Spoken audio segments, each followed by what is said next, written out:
Well, I'm John Kay. I got to tell you, I'm kind of touched that it was today's day that Freddie has been laid to rest. A year ago today, my aunt Mary Kay of the Mary Kay Trio passed away. I want to tell you that Freddie taught me 7 of the 10 nasty words that I've learned in my life, and on top of that, he and I used to have fun backstage at the Cloud 9 Lounge at the Maxim when I was much older and still in the music in the lounge business here in Vegas. And he was one of the people that were instrumental on stage presence for what I do with my rock bands and everything. And Freddie has been close to me off and on over all my life. I can remember when he was married to Roberta before Freddie Jr. was born.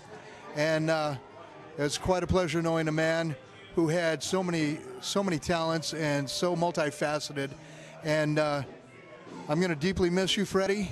And I hope you get to see YouTube up in heaven or wherever this is going. Anyway, ciao for now. Hi, I'm Rick Friedman. I'm the lead singer for the Lon Bronson Band. I've known Freddie Bell all my life. Actually, since I was 13 years old when my dad introduced me to him. My dad was a bartender over at the Sahara's Casbar Lounge where Freddie played all the time. And anyway, the year 2001, the New Year's, Freddie and I played in the same room for New Year's, which is a really interesting story.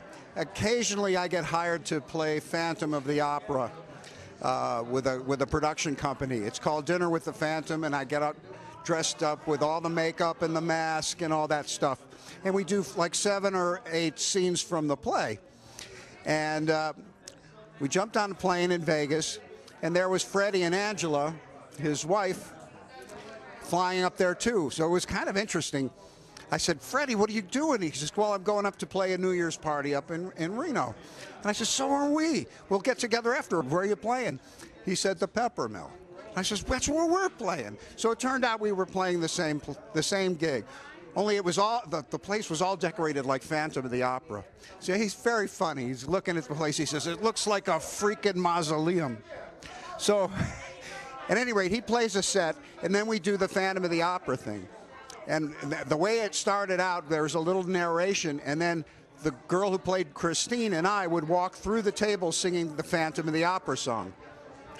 So I'm in the back of the room. Freddie comes up to me, grabs me by the arms. I'm about to go on, and he's going, Ricky, what happened to you? How could this happen to you? I go, Freddie, I got to go on. Ricky, really, how could this happen to you? You're supposed to be a rock and roll singer. How could this happen? So I'm walking out in the audience singing, and he's following me. Ricky, how could this happen?